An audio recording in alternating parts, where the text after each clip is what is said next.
اے بنی آدم، ہر نماز کے وقت اپنے آپ کو مزین کیا کرو، اور کھاؤ اور پیو اور بیجا نہ اڑاؤ کہ اللہ بیجا اڑانے والوں کو دوست نہیں رکھتا۔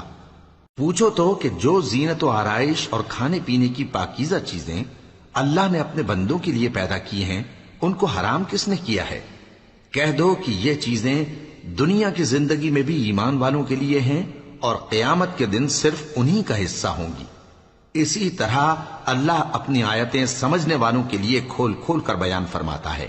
کہہ دو کہ میرے پروردگار نے تو بے حیائی کی باتوں کو ظاہر ہوں یا پوشیدہ، اور گناہ کو اور ناحق زیادتی کرنے کو حرام کیا ہے، اور اس کو بھی کہ تم کسی کو اللہ کا شریک بناؤ جس کی اس نے کوئی سند نازل نہیں کی، اور اس کو بھی کہ اللہ کے بارے میں ایسی باتیں کہو جن کا تمہیں کچھ علم نہیں۔ اور ہر ایک امت کے لیے موت کا ایک وقت مقرر ہے، جب وہ آ جاتا ہے تو نہ تو ایک گھڑی دیر کر سکتے ہیں اور نہ جلدی ہی کر سکتے ہیں۔